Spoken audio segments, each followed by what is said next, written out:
In 2021, Candace Owens was celebrated by Christians for boldly standing up against secular ideologies and defending what many saw as core Christian values. But her recent loyalty to figures like Andrew Tate, Kanye West, and her involvement in anti-Semitic conspiracy theories have left many Christians feeling uneasy, even betrayed. The very loyalty that once made her a conservative champion might now be leading her and those who look up to her down a dangerous path. We'll explore how her loyalty has led to her apparent anti-Semitism, but first, if you need evidence for just how bad things have gotten, take a look at this tweet. Just a few months ago, Candace tweeted, "Ban pornography. It's a psychological weapon intended to weaken our men."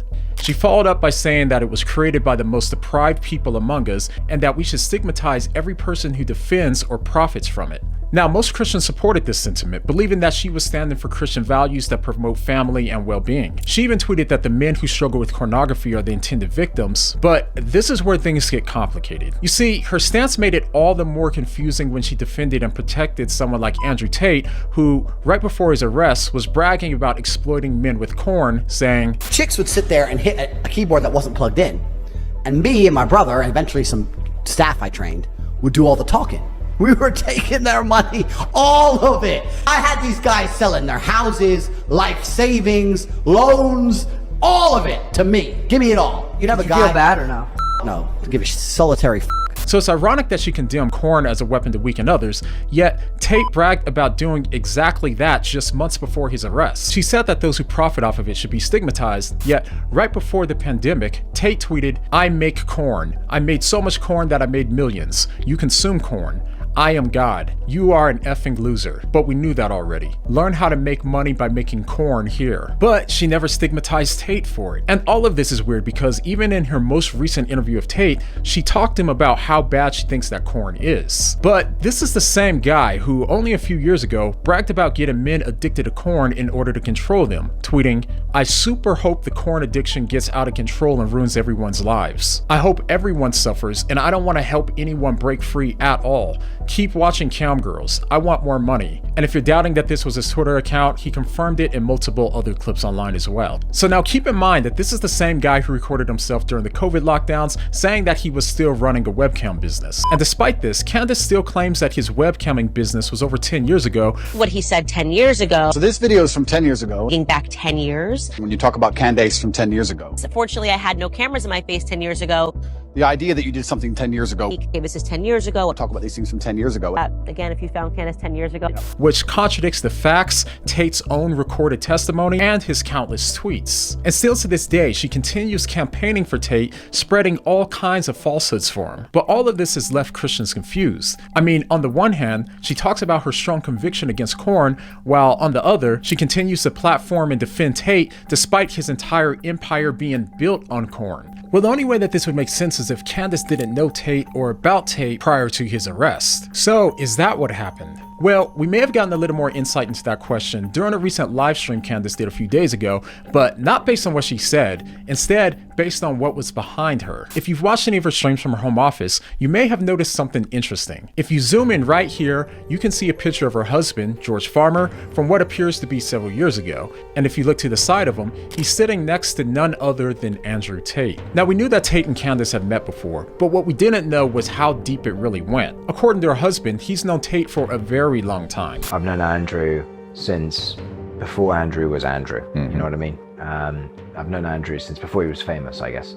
Andrew is a great guy. But what most people didn't know was that Candace also met Tate several years ago, which could explain why, in her past episodes talking about Tate's charges, Candace didn't distance herself from Tate, but instead went to extreme lengths to protect him, even using an episode to discredit an alleged victim who accused Tate of abuse. And this is where things started looking really suspect. Given that Tate's abuser also accused another man when she was 15 years old, and that man was sentenced to 24 years in prison because of it. Because of this, Candace made an episode trying to discredit this girl's credibility. In the episode, she even went so far as to refuse to say the name of the convicted felon in order to protect his identity, while repeatedly mentioning the underage girl's name in the episode without censoring it. The first case involves a man who I am not going to name, and the only reason I'm not going to name him is because at the time of the allegations against him, Emma was in fact a minor. By the way, you're going to hear some beeps when I'm discussing this case. If I accidentally say his name, we intend to just beep it out. It was almost as if Candace was willing to ignore or excuse the very values that she claims to stand for, all because of her personal loyalty to Andrew Tate. Another thing that Tate said in that tweet was that he was God, which is another thing that Candace claims to hate. She claims to hate blasphemy, and Christians have applauded her for defending Christian values by taking a stance against it. Earlier this year, she even posted a video condemning the rapper Lil Nas X for that is mocking Jesus Christ, when it's obviously meant to be blasphemous. But not even a month later, she endorsed Kanye's Vultures album, where Kanye says, "I'm the new Jesus," explicit. And this wasn't just art either. Following the release of his album, Kanye said multiple times that he's God. So if Candace was outraged by Lil Nas X for dressing up on a cross and she considered it to be blasphemy, then this old picture of Kanye and him saying that he's the new Jesus should also be considered blasphemy. And just to be clear, given that she's friends with Kanye, I don't expect her to personally attack him, but there's also no need to go out of the way to promote this album if blasphemy really does bother her so much. And those aren't the only Christian values that Candace seems to turn a blind eye to. Candace has condemned and shamed countless women for being immodest, including Kim Kardashian and Madonna, by saying that they're basically punning corn on the internet for being nearly naked. But that same album she promoted in multiple tweets also features Kanye's naked wife on the cover. And as Candace herself said, there needs to either be a real standard, right? Or there should be no double standards. We just need to have a real standard to not allow pornography on the internet. She's also made several podcasts attacking rappers for having degenerate lyrics, but literally every single thing that she scolds and shames other rappers for promoting in their lyrics is also being promoted in Kanye's Vultures album. And rather than being infuriated with it, she praises it. Once again, her values seem to be compromised by selective loyalty. But Candace's loyalty to individuals like Andrew Tate and Kanye West is only one part of the problem. Her unwavering commitment to certain ideologies has led her down an even more dangerous path. What is it about Hitler? Why is he the most evil? Where did the idea of a concentration camp come from? The Bolsheviks. Ataturk was Danme. Sigmund Freud was a Kabbalist. Yale was established by Frankists. Israelis that were working at the World Trade Center who were forewarned of the attack. This is especially evident in her recent flirtation with anti-Semitic conspiracy theories, where her loyalty to these ideas has seemed to cause her to overlook facts and compromise her Christian values. You see, Candace has built a reputation for calling out misinformation and challenging mainstream media narratives. However, in recent years, Candace has become a powerful media figure herself, reaching nearly 60 million views per month, which surpasses the primetime viewership of major news networks like MSNBC. So her influence carries a lot of responsibility, making it crucial for her to remain steadfast in the Christian value of not bearing false witness. If you've been following her content lately, you can't help but notice that she seems to trace every world problem back to the Jews in some way. But the only problem is, she consistently gets her facts wrong. So much so that even Nick Fuentes, who's known as the most prolific anti-Semite of our generation, he even had to call her out for how much she gets wrong. And she's calling them the Bolshevists, and she says that, she gets all the details wrong about that. And then she says Stalin was Jewish. Stalin was not Jewish. And then she says Ataturk was secretly Jewish. Ataturk was not secretly Jewish. And then, but I didn't say anything. I said, whatever. I said, oh, well, not everyone's perfect. I said, yeah, it's not really a good look, but, she's learning. I said she's going to get on the ball eventually. So I didn't say anything. I held my tongue, even though that was not really a good look, okay? You can't really go hard like that and stake the reputation of you and everybody on this and then, get it wrong really severely over and over. She's talking about, all this stuff that, it just doesn't even really make any sense. And the difference between me and her, one, I'm a really good researcher. Two, I really know what the fuck I'm talking about, because I've been doing this a long time. Now, when someone with views as extreme as Nick Fuentes criticizes you for inaccuracies, that's a clear sign that something has gone seriously wrong. Now, we won't get too deep into the weeds here, but take a look at the Frankist conspiracy theory that she's been arguing for lately. She argued that Theodor Herzl, a Zionist leader who helped lay the foundation for the creation of Israel, was connected to the Frankists because they were from the same region. However, Jacob Frank was born in 1726 in a small town in modern-day Ukraine, and Herzl was born almost 400 miles away in Budapest almost 100 years later. I mean, to see the problem, this is like claiming that because a gang was founded 100 years and 400 miles from where you were born,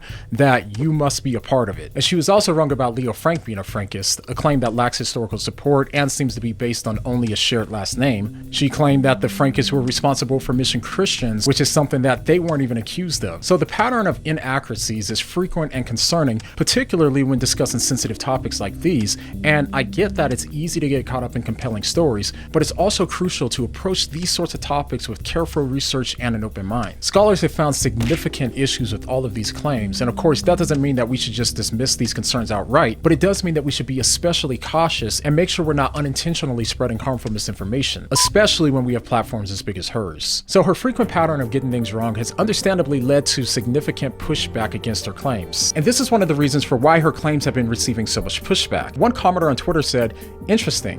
I don't recall anyone getting this triggered when Candace was dunking on blacks." And she responded by saying, "No, that was always allowed and encouraged," revealing once again her selective loyalty to certain ideologies over others. Some interpreted her response to be evidence that she was grifting the entire time she worked at the Daily Wire, which could be defended by taking a look at her documentary on George Floyd, The Greatest Lie Ever Sold. Now, of course, not everything that she said in this documentary was false, and many of us applauded her for the times when she looked at the facts and told uncomfortable truths. But if you watch the documentary alongside of the trial, you likely notice that she missed or ignored some critical facts. I mean, take a look at this clip from her documentary. Would you agree that from the perspective of Officer King's body camera, it appears that Officer Chauvin's knee was more on Mr. Floyd's shoulder blade? Yes. So Candace tried to argue that Chauvin's knee was not on Floyd's neck, but on his shoulder blade. However, she didn't include the rest of the cross-examination, which revealed a much different story. At that moment in time, that the knee of the defendant was more towards the shoulder blade, is that right? That is correct. That was at a time where the ambulance had already arrived? Yes. Very shortly before they loaded Mr. Floyd onto the gurney? That is correct. And so the knee of the defendant was on Mr. Floyd's neck up until the time you just pointed out. Yes, when I viewed that video portion, that is the first time that I'd seen the knee of the defendant on the shoulder blade area. Now, no matter what you think about the George Floyd trial, that's not the point of what I'm getting across here. It doesn't matter if you think that he was in the right or the wrong for the sake of this video. The point is that by selectively editing the testimony, Candace presented a narrative that fit with her agenda, but didn't align with the full truth. And there are several other examples of this, like how she included a clip of a witness who was asked, Did it appear that Mr. Floyd said, "I ate too many drugs"? Yes, it did. but she didn't show the rest of the conversation in which the witness clarified. Having heard it in context, you're able to tell what Mr. Floyd is saying there? Yes, I believe Mr. Floyd was saying, "I ain't do no drugs." But perhaps the most significant omission was when Candace brought in an anti-BLM investigator who claimed that Floyd died from an overdose. She included selective clips from the trial to support this claim, but omitted the strong evidence that disproved her claim. Mr. Floyd died from positional asphyxia, which is a fancy way of saying he died because he had no oxygen left in his body. You have lots of experience treating patients suffering from opioid overdoses. Yes, sir, I do. Would you tell the ladies and gentlemen of the jury whether fentanyl overdose causes air hunger? No, it does not. The only time it could is if you've overdosed, but it's not air hunger because you are going to sleep. You're not hungry at all, you're sleeping. When you watch those videos and we go through them, what is his respiration? He's breathing. He's talking. He's not snoring. He is saying, please, please get off of me. I want to breathe. I can't breathe. That is not a fentanyl overdose. That is somebody begging to breathe. If a person is suffering from a fentanyl overdose, would you describe that person then as alert? No, sir. They're not going to be alert. They're going to be sleeping. Would you describe them as oriented? No, their brain is going to be in sleep mode or not breathing mode. And was George Floyd oriented? Oh, he was. He gave appropriate responses. Name, date of birth. He knew where he was and what was happening. He knew exactly where he was, what he was doing, and responding appropriately.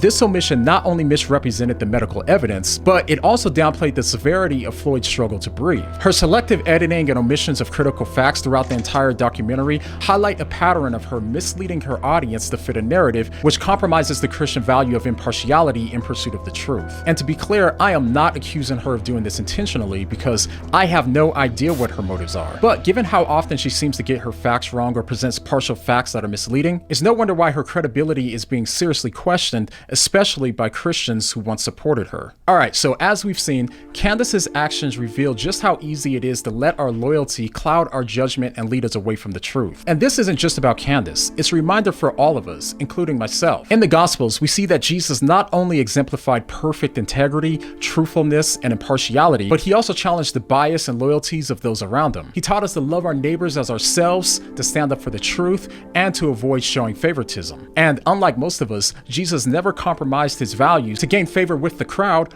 or to support a particular agenda. Instead, he remained faithful to God's truth even when it cost him his life. Now, we all face moments where our loyalty is tested, and there's going to be times when we get it wrong or we miss the mark. It's incredibly difficult to see our own biases and how they filter our judgment of situations. And even for me, despite how hard I try to be objective, I constantly catch myself showing favoritism and partiality. The struggle is nearly inescapable because we're still in these sinful bodies. But one thing that can really help us here is to continue to place our loyalty to Christ above all else. Loyalty is a very good thing and a very good trait to have, but if our loyalty to anything or anyone else takes precedence over our loyalty to Christ and his commands, then we run into all kinds of issues. Sin always tries to tempt us with a good thing for evil outcomes. So we need to ask ourselves, where are we placing our loyalty? Are we allowing our commitment to Christ and his teachings to be compromised by our allegiance to people, ideas, or movements? It's easy to get caught up in the noise of the world, but we have to remember that our ultimate loyalty is to Jesus. And his death and resurrection provide not just forgiveness, but by following his teachings, we can also be transformed and grow into people who love truth, show impartiality, and stand firm in our conviction. Now, if you made it this far, thank you so much for waiting around to the end.